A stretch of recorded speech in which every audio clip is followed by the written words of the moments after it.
అన్న ఈ మందెల సామ్యాల్ అన్నకు రాజగోపాల్ రెడ్డి అన్నకు చిన్న గొడవ నడుస్తుంది. అదేందో మీకు వీడియో ద్వారా చూపిస్తాను. 2 క్లిప్స్ పెడతాను, చూడండి. మీకు నచ్చితే ఒక లైక్, సబ్స్క్రైబ్ చేసుకోండి అన్న. అంతే.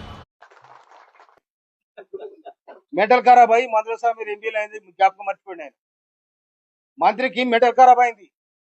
మెంటల్ ఖరాబ్ అయ్యి ఇక్కడ ఎమ్మెల్యే లేడనుకో ఆయన జ్ఞాపకం పాపం మర్చిపోయాడు. ఎస్సీ నియోజకవర్గం అంటే లెక్క లేదన్నట్టు అహంకారం అన్నట్టు. ఎస్సీ నియోజకవర్గం అంటే అహంకారము. మీ అహంకారపూరితమైన రాజకీయాన్ని సాగు దెబ్బ కొడతామని కూడా హెచ్చరిస్తాను నేను. మా దప్పులు మోగుతాయి, మా దండోరలు వేస్తాయి, మా జోలికొస్తే గెలిపించిన వ్యక్తి గురించి నువ్వు మాట్లాడుతున్నావు అంటే ఇప్పుడు నీ గురించి నేను నీ విజ్ఞతకే వదిలేస్తున్నా.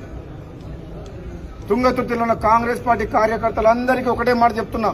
నా అభిమానులకు, నా పిలుపు మేరకు సామెల్ని గెలిపించిన మీరందరికీ కూడా నేను క్షమాపణ చెప్తున్నా. ఒక తప్పుడు వ్యక్తిని తీసుకొచ్చి టికెట్ ఇప్పించినా అని చెప్పి నాకు అర్థమైంది. మీకు క్షమాపణ చెప్తున్నా. ఈ రోజు ఎవరైతే బాధపడుతున్నారో ఎమ్మెల్యే వల్ల వాళ్ళందరికీ నేను క్షమాపణ చెప్తున్నా.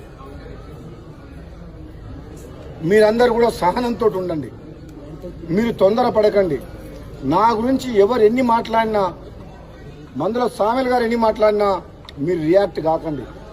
మీ ఎమ్మెల్యేని మీరు గౌరవించుకోండి.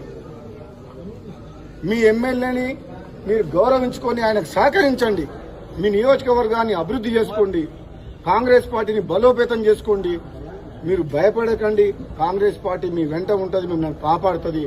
మీరు తొందరపడి ఎక్కడ కూడా ఎమ్మెల్యేకి వ్యతిరేకంగా ప్రెస్ మీట్లు కానీ, పోస్టులు కానీ, సోషల్ మీడియాలో కానీ దయచేసి కోమటిరెడ్డి బ్రదర్స్ అభిమానులు ఎక్కడ మీరు తొందరపడకండి.